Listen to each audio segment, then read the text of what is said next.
The historic Forsyth Park in Ballroom in Savannah, Georgia, hummed with the warm energy of celebration as 65-year-old Captain Robert West's retirement party reached its crescendo. 43 years of distinguished service in the United States Air Force had earned him this moment, complete with a standing ovation from his former squadron members, a presentation of his final commendation from the base commander, and enough military precision in the evening's organization to rival a state dinner.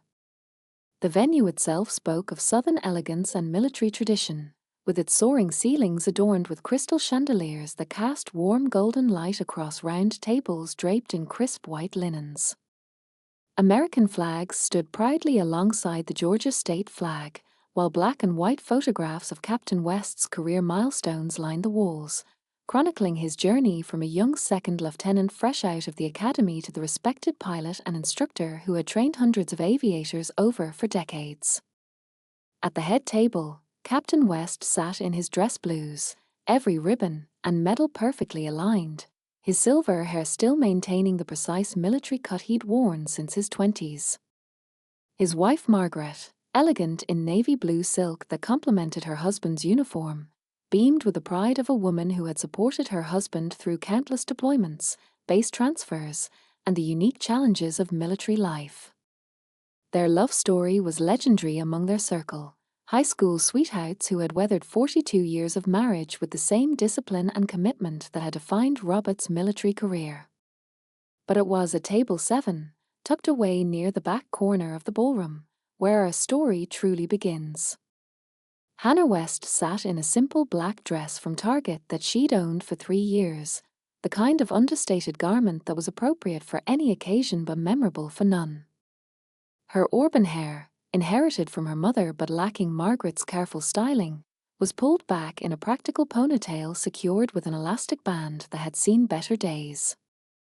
At 29, Hannah possessed the kind of quiet intelligence that often went unnoticed in loud rooms full of accomplished people discussing their impressive careers and substantial achievements. Her hands, despite a thorough scrubbing before the party, still showed faint traces of blue ink under her fingernails from this morning's editing session. To everyone at this celebration, she was simply Hannah West, the oldest child who had somehow failed to live up to the promise of her early academic success. The daughter who had graduated summa cum laude with a chemistry degree from Georgia Tech only to disappear into what her family politely called her a creative phase. Her younger brother Jake, 37, and radiating the confidence that comes from building a successful dental practice from scratch, held court at table 3 with his wife Michelle and their 2 perfectly behaved children. His tales of practice expansion, new equipment purchases, and patient satisfaction ratings commanded respectful attention from the other professionals in attendance. Jake had always been the reliable one, the son who had followed a clear path from pre-dental studies to dental school to residency to practice ownership, each step logical and predictable and approved by everyone who mattered. Her sister Laura, 26, and glowing with the satisfaction of someone who had found her calling, sat at table 5 with her teacher colleagues from Savannah Elementary, where she had quickly become known for her innovative approach to third-grade literacy. Laura's stories of breakthrough moments with struggling readers and creative classroom projects earned knowing nods from the educators present, people who understood the special satisfaction that comes from shaping young minds and making a real difference in children's lives. The contrast between her siblings' clear success stories and Hannah's apparent lack of direction was not lost on anyone, least of all Hannah herself. She had spent the first hour of the party fielding the same polite but pointed questions she encountered at every family gathering. Still living in that little apartment downtown? Any exciting job prospects? Have you thought about going back to school? Each inquiry carried the underlying assumption that she was somehow stuck, unable to move forward, trapped in an extended adolescence while her peers built careers and families and futures. The truth was more complicated, but Hannah had learned long ago that explaining her actual situation to her family only led to more confusion and unsolicited advice. It was easier to let them maintain their narrative of concern and disappointment than to try to help them understand a world they had never encountered and weren't particularly interested in exploring. As the evening progressed and the wine flowed freely, the conversations grew louder and more animated. Stories of professional achievements mixed with discussions of real estate investments, vacation plans, and children's academic accomplishments. Hannah found herself increasingly invisible, watching the social dynamics play out around her like an anthropologist studying a culture she understood but could never quite belong to. It was during the dessert course, as Captain West prepared to give his final remarks of the evening, that Margaret West rose from her seat at the head table, champagne glass in hand, and called for attention.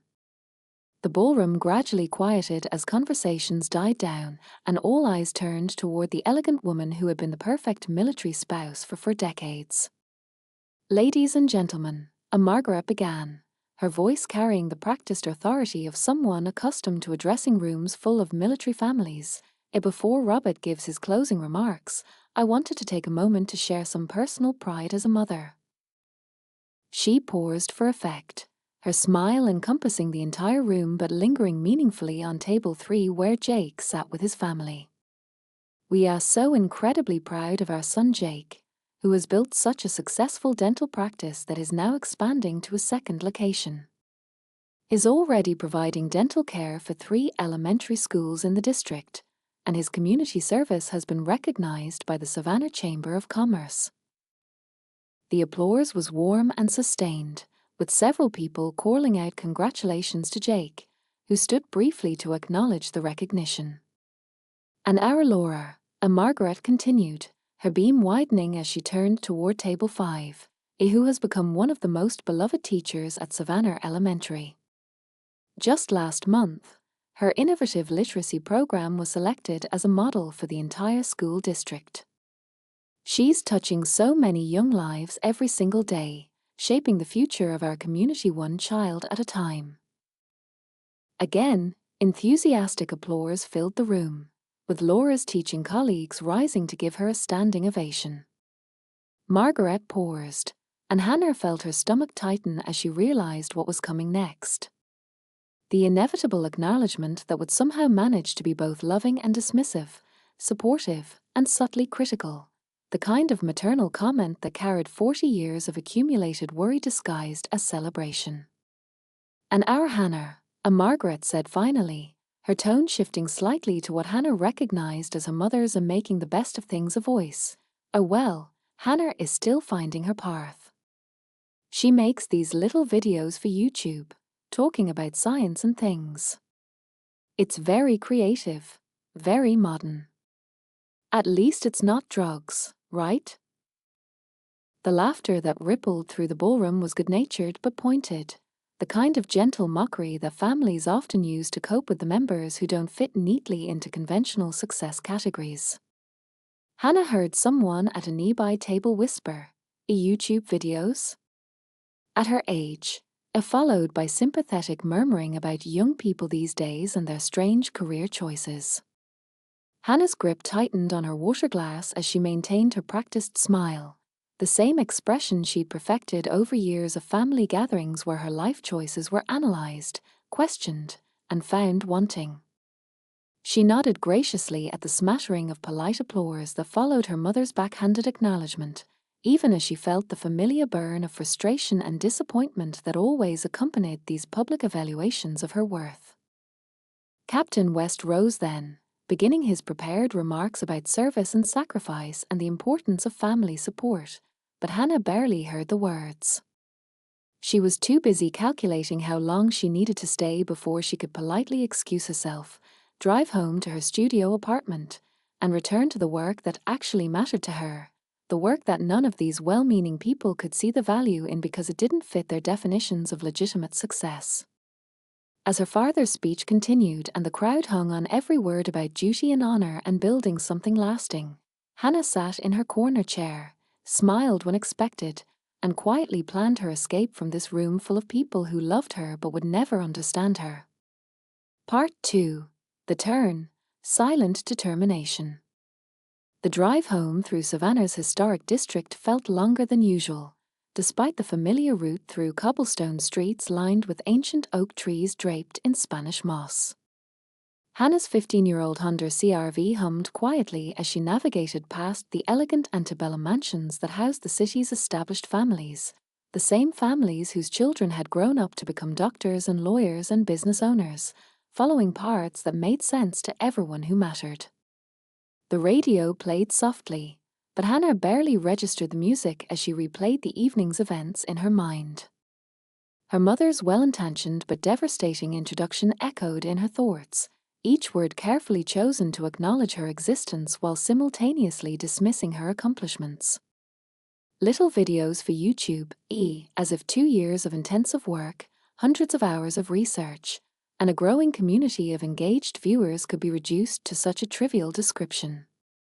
She pulled into the parking lot of her apartment complex, a modest 2-story building that housed young professionals, graduate students, and others who were either just starting their careers or, in her case, building something that didn't fit traditional career categories. The building wasn't much to look at from the outside, built in the 1980s with practical efficiency rather than aesthetic appeal, but it served her purposes perfectly. Most importantly, it was affordable enough that she could dedicate most of her energy and resources to her real work rather than expensive housing.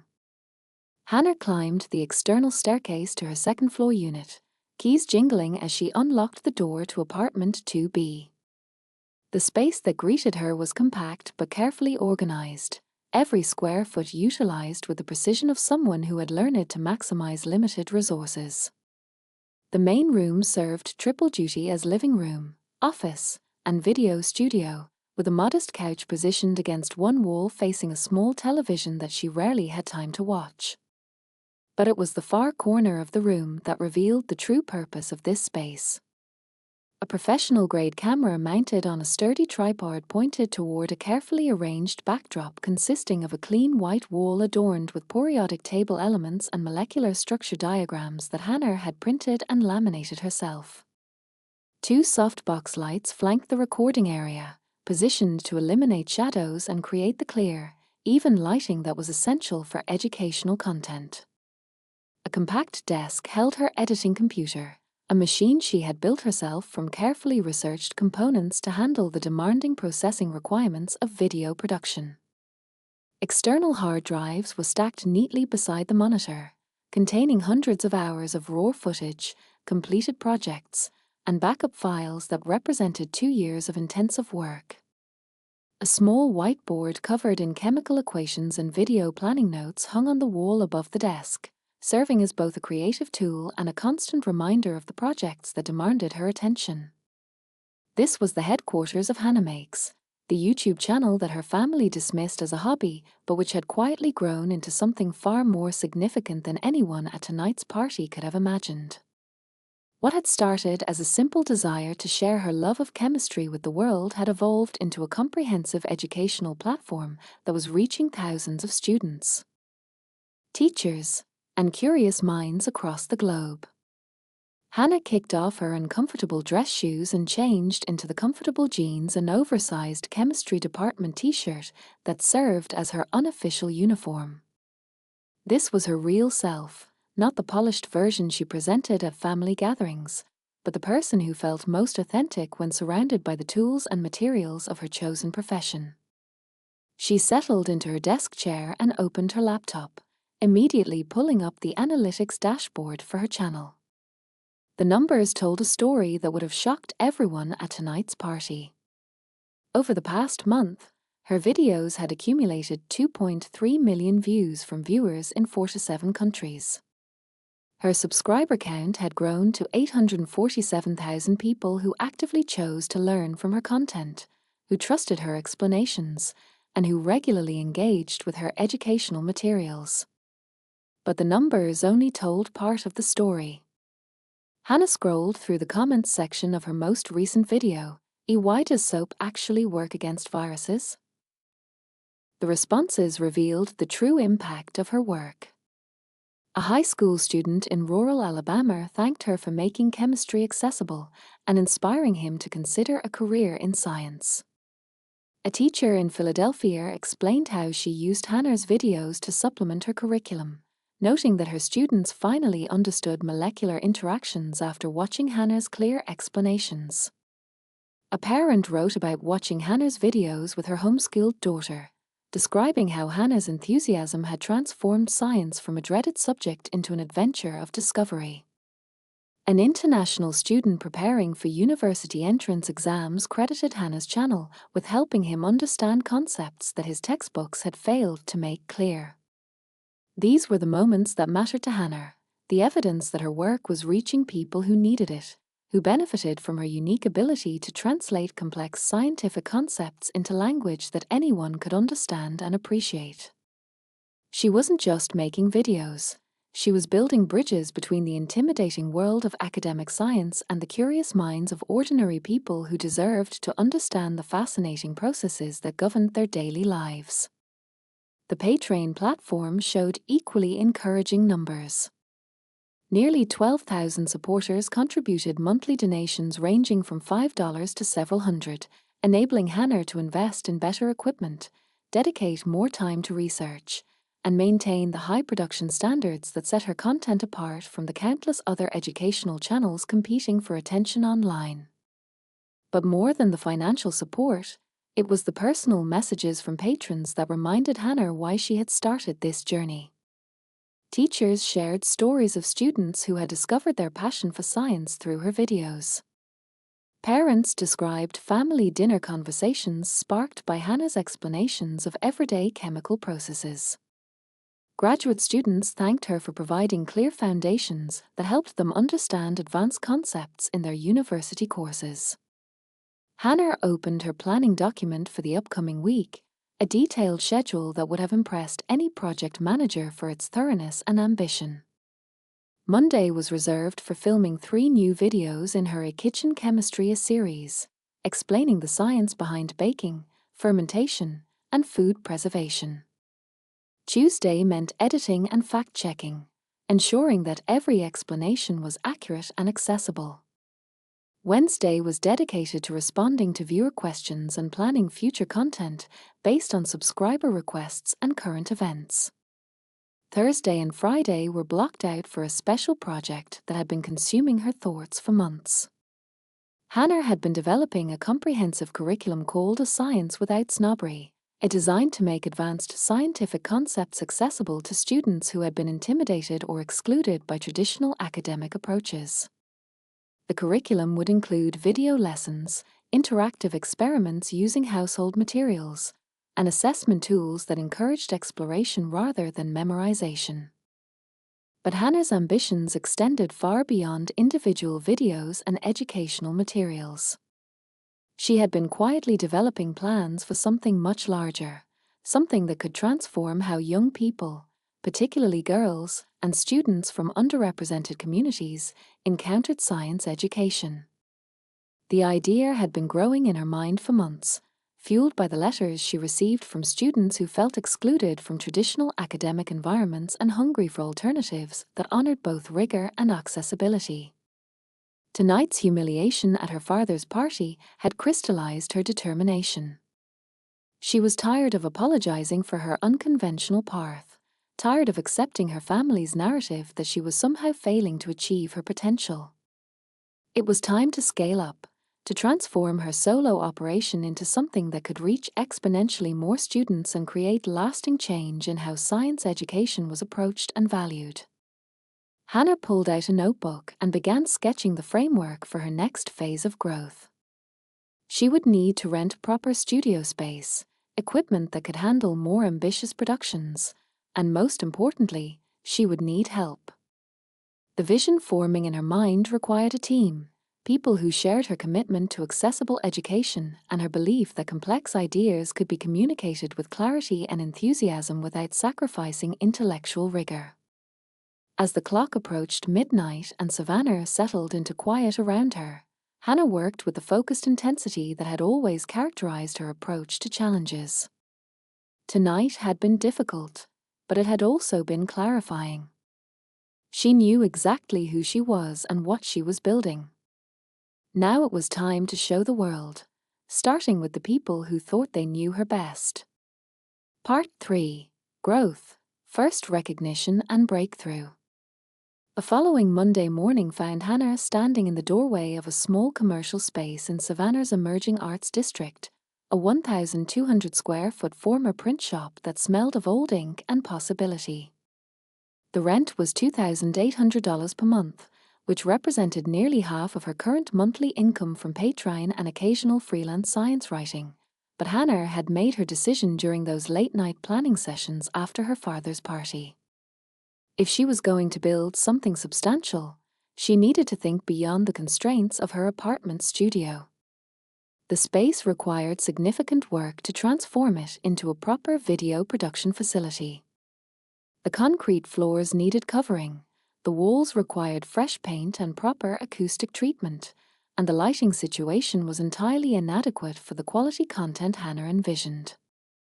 But she could see the potential in the high ceilings and large windows that faced north, providing the consistent natural light that would enhance her video production values.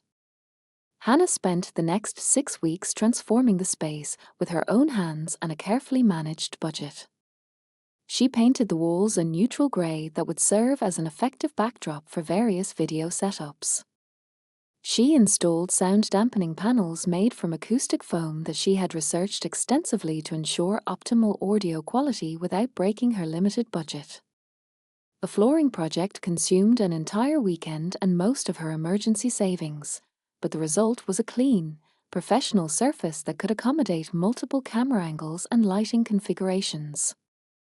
The equipment purchases required even more careful financial planning. Hannah had spent months researching cameras, microphones, and lighting systems that would provide professional results without the astronomical costs typically associated with broadcast quality equipment. She settled on a mirrorless camera system that offered excellent video capabilities, invested in a wireless microphone setup that would allow her to move freely during demonstrations, and purchased a comprehensive lighting kit that could adapt to different types of content. But perhaps the most significant investment was hiring Marcus Chen, a recent film school graduate who had been working part-time at a local video production company while building his portfolio. Marcus brought technical skills that complemented Hannah's content expertise, and more importantly, he shared her vision of making education more accessible and engaging. His editing abilities transformed Hannah's raw footage into polished, professional content that maintained the warmth and personality of her original apartment-based videos while achieving a level of production quality that could compete with larger educational channels. The financial reality of this expansion was sobering. Hannah's monthly expenses had quadrupled overnight, while her income remained relatively modest and unpredictable. She found herself checking her bank balance obsessively, calculating and recalculating whether she could sustain this level of investment long enough to see meaningful growth. There were nights when she lay awake wondering if her family's concerns about financial stability were actually valid, if she was being recklessly optimistic about the viability of her unconventional career path. The pressure intensified when Dr. Richard Blackwood, a chemistry professor at Emory University with a substantial social media following, published a video response to one of Hannah's recent uploads about molecular bonding. His critique was delivered with academic authority and thinly veiled condescension, questioning Hannah's credentials and suggesting that her simplified explanations were potentially misleading students who needed rigorous academic preparation. While Ms. West's enthusiasm is admirable, a Dr. Blackwood intoned in his precisely articulated academic manner, her lack of advanced degrees and research experience raises serious concerns about the accuracy and depth of her scientific explanations. Students deserve instruction from qualified professionals, not self-appointed educators who prioritize entertainment over educational rigor. The video gained traction quickly, shared by other academics who had grown increasingly concerned about the proliferation of unvetted educational content online. Hannah watched her subscriber count drop by 15,000 people within a week, while her comment sections filled with debates about qualifications, credibility, and the responsibilities of educational content creators. The criticism cut deeper than Hannah had anticipated, not because she doubted her own knowledge, but because it forced her to confront questions she had been avoiding about her place in the broader educational landscape. Did she have the right to teach without traditional credentials? Was her approach to science communication helping students or potentially harming their academic development? The uncertainty that had been lurking beneath her confidence suddenly demanded attention and resolution. Her Patreon income dropped significantly as supporters questioned whether they should continue funding someone whose expertise was being challenged by established academics. Hannah found herself spending hours each day responding to concerned messages from teachers who used her content, parents who worried about their children's science education, and students who were confused about whether they should trust her explanations. The lowest point came 3 weeks after Dr. Blackwood's critique, when Hannah discovered that her video about climate change chemistry had been removed from a high school teacher's curriculum after parents complained about the instructor using content from an unqualified source. The teacher, Mrs. Rodriguez from Phoenix, sent Hannah a heartfelt email explaining that while she personally found the videos excellent, she couldn't risk her job by continuing to use controversial materials.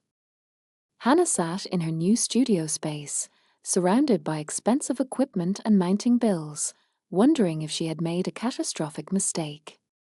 The dreams of expansion and impact that had driven her to take these financial risks suddenly seemed naive and poorly planned. Maybe her family had been right. Maybe it was time to abandon this experiment and pursue something more conventional, more stable, more aligned with what everyone expected from someone with her educational background. But it was during this period of doubt and financial stress that Hannah created the video that would change everything. Working alone in her studio on a particularly difficult evening, she decided to address the criticism directly by making a deeply personal video about the relationship between mental health and brain chemistry. What really happens to your brain when you're stressed began as an attempt to explain the biochemical processes underlying anxiety and depression, but evolved into something more vulnerable and honest than anything Hannah had previously shared. Instead of her usual upbeat presentation style, Hannah spoke directly to the camera about her own experiences with academic pressure, family expectations, and the stress of building a career outside conventional boundaries. She explained how cortisol affects cognitive function, how chronic stress changes neural pathways, and why understanding these processes could help people develop more effective coping strategies.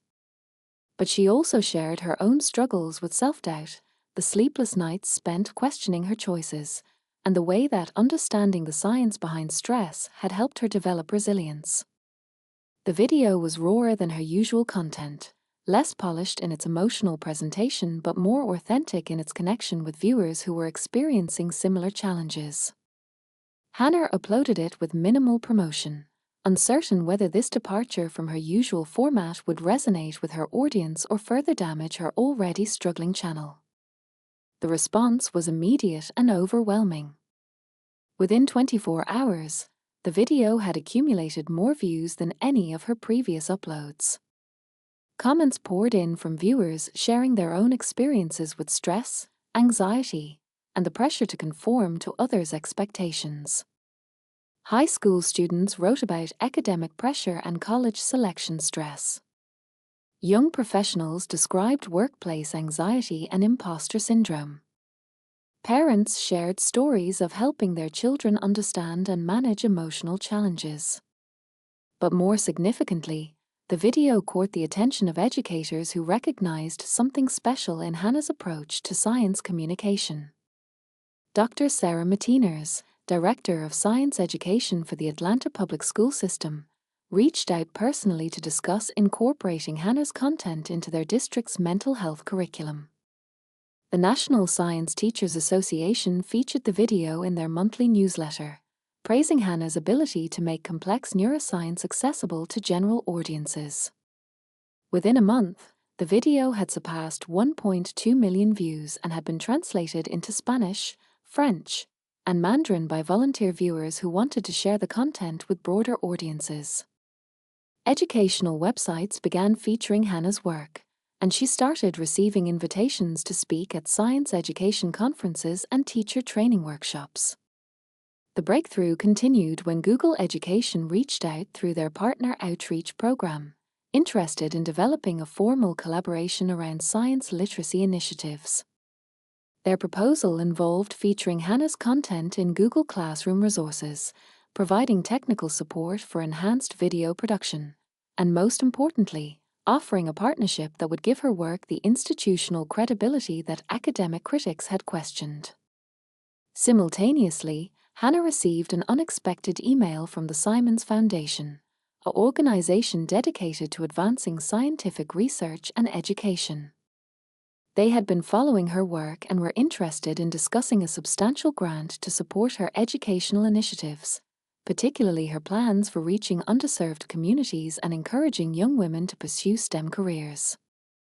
The grant application process was more intensive than anything Hannah had previously undertaken, requiring detailed project proposals, budget justifications, and letters of recommendation from established educators who could vouch for her work's impact and quality. Hannah spent weeks crafting a comprehensive proposal for what she called the STEM for Girls initiative, a program designed to provide free science education resources specifically targeted at girls and young women who had been discouraged from pursuing scientific careers. The Foundation's review process took 3 months, during which Hannah continued producing content while gradually expanding her team. She hired Sarah Kim, a recent education graduate with experience in curriculum development, to help design structured learning pathways that would complement her video content. She also brought on Dr. Patricia Williams, a retired chemistry professor who served as a content advisor, ensuring that Hannah's simplified explanations maintained scientific accuracy while remaining accessible to non-specialist audiences. When the call came from the Simons Foundation in late September, Hannah was editing a video about renewable energy chemistry in her studio. The program officer, Dr. Jennifer Ross, delivered the news with obvious enthusiasm.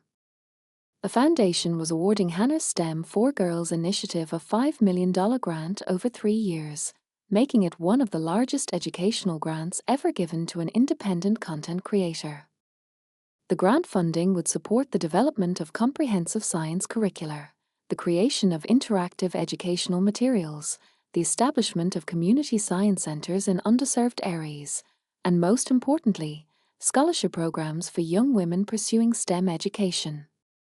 Hannah would also receive support for expanding her content production capabilities and developing partnerships with schools, libraries, and community organizations across the country. The announcement of the grant award generated significant media attention, with education publications and mainstream outlets covering Hannah's story as an example of innovative approaches to science education. Scientific American commissioned her to write a monthly column about science communication, while the TED organization invited her to give a talk about democratizing scientific knowledge. But perhaps the most meaningful recognition came from the city of Savannah itself. Mayor Johnson contacted Hannah personally to discuss her contributions to educational innovation and community engagement. The city wanted to present her with a formal proclamation recognizing her work's impact on science education and her role in raising Savannah's profile as a center for educational innovation. Hannah stood in her studio space, now bustling with activity as her small team worked on multiple projects simultaneously, and reflected on the journey that had brought her to this point. 6 months ago, she had been sitting in her apartment wondering if her family was right about her need to pursue more conventional success. Now she was leading a multi-million-dollar educational initiative that was changing how thousands of students encountered science education. The contrast was striking, but what surprised Hannah most was how little her fundamental work had changed. She was still making videos, still explaining complex concepts in simple language, still passionate about making science accessible to everyone who was curious enough to learn. The difference was scale and recognition, the validation that came from institutional support and the resources to pursue her vision without financial constraints. Yet even as her professional life transformed, Hannah remained acutely aware of the gap between her growing success and her family's continued perception of her as the underachieving daughter who was still figuring out her life. They had no idea that their struggling artist who was now managing a substantial organization, influencing educational policy, and building something that would outlast any traditional career achievements they could have imagined for her. Part 4. The Revelation. Unexpected Recognition. 6 months after her father's retirement party, on a crisp October morning that carried the first hints of Savannah's mild winter, Hannah found herself standing backstage at the newly constructed Savannah Community Learning Center, checking her notes one final time before what would become the most important public speaking engagement of her career. The irony was not lost on her that this moment of professional triumph was taking place just 8 miles from the country club where her mother had dismissed her work as a little videos for YouTube. The learning center itself represented everything Hannah believed about accessible education. Built with both public funding and private donations, the facility combined state-of-the-art technology with community-focused programming, offering free educational resources to students of all ages while serving as a model for similar initiatives across the Southeast. Interactive science exhibits filled the main gallery, while smaller spaces housed maker workshops, computer labs, and flexible classrooms designed to accommodate diverse learning styles and needs. What made this particular morning extraordinary was not just the center's grand opening ceremony, but Hannah's role in making it possible. The $75 million facility had been funded through a combination of municipal bonds, federal education grants, and a substantial private donation that had surprised everyone involved in the project planning. The private donor had insisted on remaining anonymous throughout the construction process, working through intermediaries and legal representatives to ensure that the focus remained on the center's educational mission rather than individual recognition. Hannah adjusted her navy blue blazer, a recent purchase that represented her growing comfort with professional presentations, and reviewed her speaking notes one final time. As the keynote speaker for the opening ceremony, she would be addressing an audience that included city officials, education leaders, community members, and a substantial contingent of local media covering the center's launch. But what she didn't know was that her family had received special invitations to attend the ceremony in honor of Captain West's decades of community service and his status as one of Savannah's most respected veterans. The auditorium was packed beyond capacity, with additional seating arranged to accommodate the overwhelming community interest in the center's opening. Mayor Johnson took the podium first, delivering remarks about education's role in economic development and Savannah's commitment to creating opportunities for lifelong learning. City Council members spoke about the importance of public-private partnerships and the vision required to undertake such ambitious community projects. Hannah waited nervously in the wings as the program progressed through various dignitaries and stakeholders, each adding their perspective on education, community development, and the center's potential impact.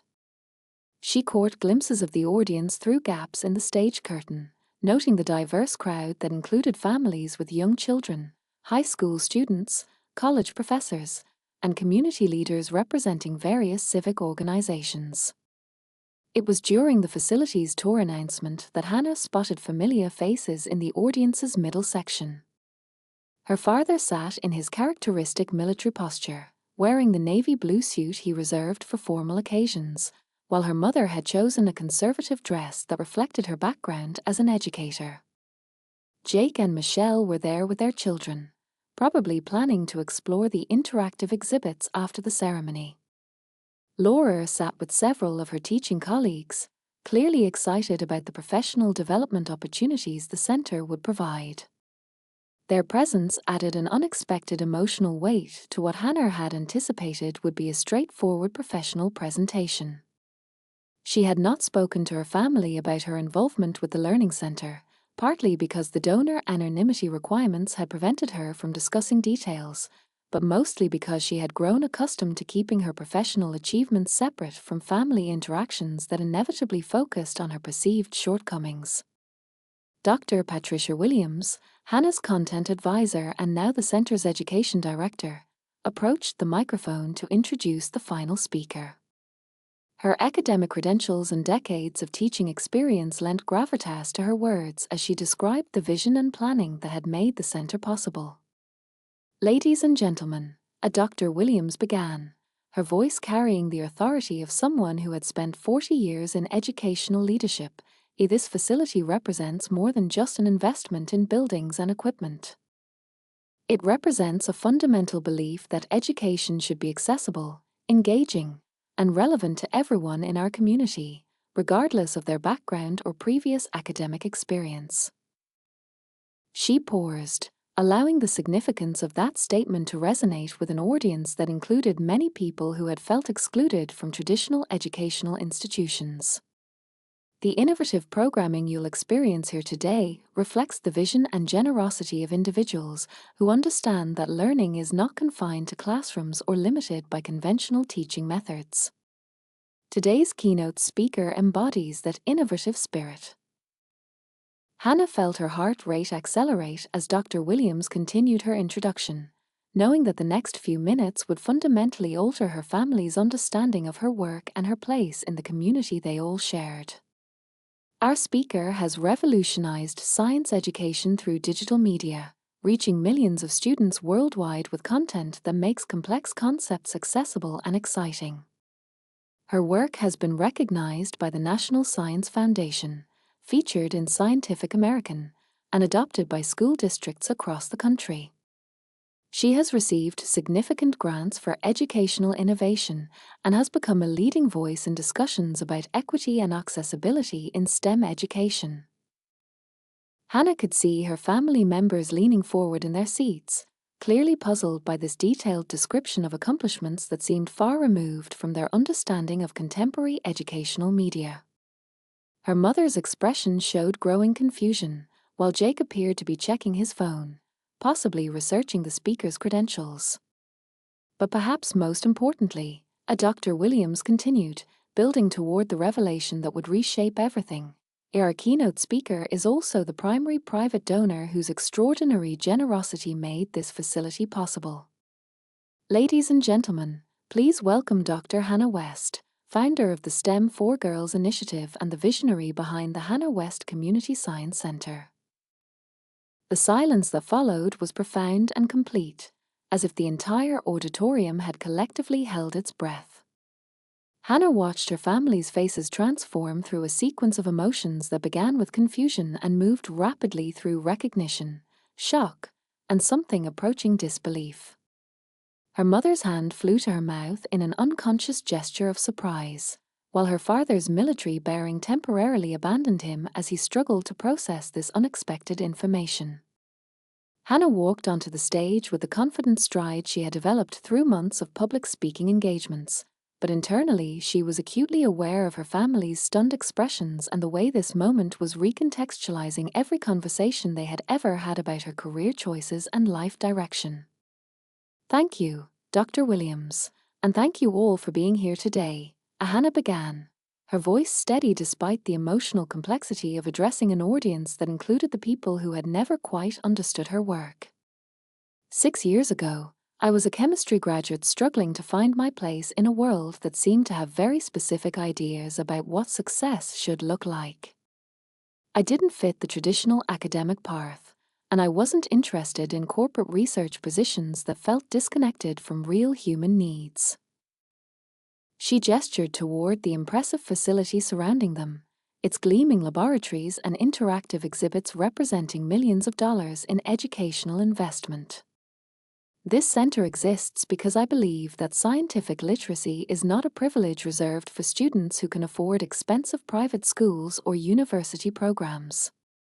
It exists because young people in communities like ours deserve access to cutting-edge educational resources and the opportunity to explore their curiosity about how the world works." Hannah's family sat transfixed as she described the center's programming, the scholarship opportunities it would provide, and the research partnerships that would bring university-level resources to community learners. They listened as she explained her vision for democratizing science education and her commitment to ensuring that economic barriers never prevented curious minds from accessing high-quality learning opportunities. The Hannah Makes YouTube channel that some of you may be familiar with was just the beginning, as she continued, allowing herself a small smile as she made direct eye contact with her mother in the audience. It taught me that there are millions of people hungry for scientific knowledge presented in ways that respect their intelligence while acknowledging their diverse educational backgrounds. This center represents the next phase of that mission, a physical space where digital education becomes tangible, interactive, and community-centered. The applause that erupted was thunderous and sustained, with the audience rising to their feet in recognition of both Hannah's vision and her extraordinary generosity in making it reality. But Hannah's attention remained focused on the middle section where her family sat, watching their faces as they processed the magnitude of what they were witnessing. Her father's expression had shifted from shock to something approaching pride mixed with bewilderment. This was his daughter, the child he had worried about, standing on stage as the honored guest at a major civic event, being celebrated for achievements that dwarfed anything he had imagined possible for someone following such an unconventional path. Jake appeared to be calculating something, possibly trying to reconcile the scale of philanthropic donation required for such a facility with his assumptions about YouTube income and educational media profitability. Michelle leaned over to whisper something to him, her expression suggesting that she was beginning to understand the implications of what they were witnessing. Laura's reaction was perhaps the most complex. As an educator herself, she immediately grasped the significance of Hannah's work in ways that the rest of the family might miss. Her expression showed recognition not just of financial success, but of meaningful impact on her own professional field, the kind of contribution that would influence how science education was approached for years to come. But it was Margaret West's reaction that captured the full emotional weight of this revelation.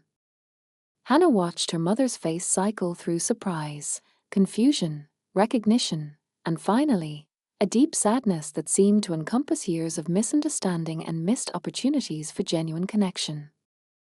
Margaret realized in that moment that while she had been worrying about her daughter's future, Hannah had been quietly building something extraordinary that aligned perfectly with the family's values of service and education. As Hannah concluded her remarks and accepted the ceremonial key to the facility, she knew that everything between her and her family had changed irrevocably. The questions would come later, along with the apologies and the requests to understand how they had so completely misunderstood the scope and significance of her work. But for now, she simply felt the satisfaction of a mission accomplished and a vision realized, surrounded by a community that understood and valued what she had spent years building. Part 5. Reflection and Moral Lessons. The reception following the opening ceremony buzzed with excited conversations about educational innovation, community impact, and the future possibilities that the new center represented. Hannah moved through the crowd, accepting congratulations and answering questions about her plans for expanding the STEM for Girls initiative to other cities. But her attention kept drifting toward the corner where her family had gathered, clearly struggling to process what they had just witnessed. Captain West was the first to approach, his military training helping him navigate the social complexity of the situation with characteristic directness. "Hannah," he said quietly, his voice carrying the weight of someone who had just realized he had fundamentally misunderstood something important. "I think we need to talk." The conversation that followed took place in one of the center's smaller conference rooms, away from the public celebration but close enough that they could hear the ongoing festivities through the glass walls. Hannah's entire family had gathered around the polished conference table, their expressions ranging from bewilderment to embarrassment to a growing sense of pride that was complicated by their previous dismissiveness. "Help me understand," Margaret began, her educator's instincts demanding clarity even as her maternal emotions struggled with the implications. "When we've been worrying about your financial stability and career prospects, you've been building all of this?" She gestured toward the bustling facility visible through the conference room windows. Hannah nodded, choosing her words carefully. The YouTube channel was never just a hobby, Mom. It was always part of a larger vision about making science education more accessible and inclusive. The revenue from the channel, combined with the grants and partnerships I've developed, made it possible to fund this center and the scholarship programs that will support hundreds of students over the next decade. Jake leaned forward, his analytical mind working to understand the business model that had escaped his notice entirely. Hannah, when you say grants and partnerships, what kind of numbers are we talking about? I mean, a facility like this represents serious investment. The Simons Foundation grant was $5 million over 3 years, Hannah replied matter-of-factly. Google Education provided another $2 million in technical support and curriculum development funding. The Savannah City Council contributed the land and infrastructure support valued at approximately $3 million. And I provided the additional funding needed to complete the project and establish the endowment for ongoing operations. The silence that followed was broken only by the sound of children's laughter from the main gallery, where families were exploring the interactive exhibits that Hannah had helped design. Laura was the first to speak, her voice barely above a whisper. Hannah, how much additional funding did you provide? $12 million, Hannah answered simply. It seemed like the right investment for something that will serve the community for decades to come. The number hit the table like a physical presence, impossible to ignore or rationalize away. Margaret's face had gone pale, while Jake appeared to be performing rapid mental calculations that weren't producing results he could easily accept. Laura stared at her older sister as if seeing her for the first time, while Michelle and the children seemed to sense the adults' confusion without fully understanding its source. $12 million, Captain West repeated slowly, his military mind struggling to reconcile this information with his understanding of YouTube economics and educational media profitability. Hannah, where does that kind of money come from? Hannah had anticipated this question and had prepared for the conversation that would finally reveal the full scope of what she had built over the past several years. The channel generates approximately $2.8 million in annual revenue through various streams, she explained. Paid subscriptions, educational licensing deals, sponsored content partnerships, and consulting fees for curriculum development. But the real financial breakthrough came when we developed the intellectual property licensing model. She pulled out her phone and showed them graphs and charts that documented the growth of her educational empire. Major publishers license our content for textbooks and online courses. Technology companies use our explanatory videos in their training programs. International education organizations translate and adapt our materials for global markets.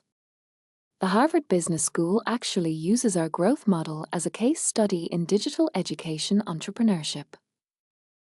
Harvard Business School, Margaret whispered, the words carrying the weight of institutional recognition that finally made Hannah's success comprehensible within her family's value system.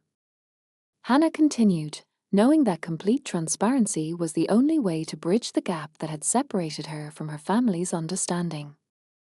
Last year, the total value generated by our educational content and licensing agreements exceeded $18 million. After operational expenses, taxes, and reinvestment in new programming, I've been able to build a substantial foundation dedicated to expanding access to quality science education. The information was overwhelming, but what struck Hannah's family most powerfully was not the financial success, but the realization that their daughter and sister had been quietly building something of genuine social significance while they had been treating her work as an extended phase of post-graduation confusion. Why didn't you tell us? Margaret asked, her voice breaking slightly as the full implications of their years of condescending concern became clear. Why did you let us worry about you, criticize you, Treat you like you were failing to launch? Hannah considered the question carefully, recognizing that her answer would shape their relationship going forward. Because I needed to know that you loved and respected me for who I am, not for what I could achieve or accumulate. I wanted to build something meaningful without the pressure of family expectations or the need to justify my choices to people who were measuring success by standards that didn't apply to my work. The truth of that statement settled over them like a weight. They realized that their concern for Hannah's future had been less about her happiness and more about their own comfort with how her life appeared to others. Their questions about her career prospects had been driven by their need to understand and categorize her success rather than genuine curiosity about her work's impact and significance. Jake was shaking his head slowly, processing the magnitude of his misunderstanding. Hannah, I've been offering you financial advice and career guidance while you were building something that dwarfs anything I've accomplished. I feel like such an idiot. Success isn't a competition, Hannah replied gently. Your dental practice serves hundreds of families and improves people's health and quality of life. Laura's teaching shapes young minds and creates opportunities for children who need advocate and support. What I do is different, but it's not better or more important. Laura reached across the table and took Hannah's hand. But we dismissed it. We treated your work like it was insignificant, like you were wasting your potential. How do you forgive that kind of blindness? Because you were trying to protect someone you love, Hannah said. Your concerns came from caring, even if the execution was flawed. And honestly, there were times when I wasn't sure myself whether this path would lead anywhere sustainable. The difference was that I had to find out, regardless of the risks. Captain West had been silent throughout this exchange, his analytical mind working to understand not just the scale of Hannah's achievements, but the character and vision that had made them possible. Hannah, he said finally, this isn't just about money or even about success. You've built something that will outlast all of us, something that will change lives for generations. That's the kind of service legacy that matters most. The recognition in her father's voice meant more to Hannah than any professional accolade or financial milestone. This was the man who had taught her about duty, service, and the importance of contributing something meaningful to the world. His approval, based finally on understanding rather than hope, validated not just her achievements but the values that had guided her choices. As the afternoon progressed and the family explored the center together, Hannah watched her relatives discover interactive exhibits that brought abstract scientific concepts to life, educational programs that made advanced topics accessible to learners of all backgrounds, and scholarship opportunities that would enable students who had been excluded from traditional academic pathways. Margaret spent nearly an hour in the chemistry demonstration lab, watching teenage volunteers explain molecular interactions to visiting elementary students. The sight of young people confidently sharing scientific knowledge reminded her of Hannah's early academic promise, but also helped her understand how that promise had evolved into something far more impactful than any traditional academic career could have provided. Jake found himself in deep conversation with Dr. Williams about the center's approach to science communication and its potential for expansion to other communities. His business acumen allowed him to appreciate the strategic thinking and careful planning that had made such an ambitious project possible, while his growing understanding of his sister's work helped him recognize the vision and leadership skills he had completely overlooked. Laura was perhaps the most affected by the experience, as she recognized immediately how Hannah's work addressed problems she encountered daily in her own classroom. The interactive materials, the emphasis on making complex concepts accessible, and the commitment to serving underrepresented students reflected educational philosophy that Laura had been advocating for years without having the resources to implement effectively. As the day wound down and the family prepared to leave, they gathered one final time in the conference room where their understanding had been so dramatically transformed. The conversation that followed was unlike any they had ever shared, characterized by genuine curiosity rather than word intervention, by respect for different paths to meaningful work rather than pressure to conform to conventional expectations. "Hannah," Margaret said, her voice carrying a mixture of pride and regret, "I owe you an apology that goes beyond words. We've been so focused on what we thought your life should look like that we completely missed the extraordinary thing you were actually building." "We all did," Captain West added. "And in doing so, we failed to give you the support and recognition you deserved. You've built something that embodies everything we try to teach you about service and contribution, but you did it on your own terms and in your own way." Hannah looked around the table at these people who had shaped her, challenged her, and ultimately inspired her to prove that success could take forms they had never imagined. "You didn't fail me," as she said. "You gave me the foundation of values and education that made all of this possible." The disagreement was never about whether to contribute something meaningful to the world. It was about how to do it. As they walked together through the center's main gallery, past exhibits that would inspire thousands of future scientists, Hannah reflected on the journey that had brought them to this moment of understanding. The path had been difficult, marked by misunderstanding and financial risk and moments of profound doubt. But it had also been authentic to her vision and values, building something that would outlast any conventional career and create opportunities for students who needed what she had learned to provide. The moral of Hannah's story was not about vindication or proving doubters wrong, but about the courage required to pursue meaningful work even when the people you love most cannot initially see its value. It was about the patience needed to build something substantial while withstanding well-intentioned but misguided pressure to abandon your vision for the comfort of conventional success. Most importantly, it was about the possibility that exists when families learn to support each other's authentic paths rather than imposing their own definitions of achievement and security. Hannah's success had always been measured not in dollars or recognition, but in the students who discovered their love of science through her teaching, the barriers she removed from educational access, and the community she had built around the simple idea that everyone deserves to understand the fascinating world in which they live. Standing in the center that bore her name but reflected her community's needs, surrounded by family members who finally understood her work and students who would benefit from her vision for years to come, Hannah knew that the most important lesson was not about achieving success despite others' doubts, but about creating space for different kinds of success to flourish and be celebrated.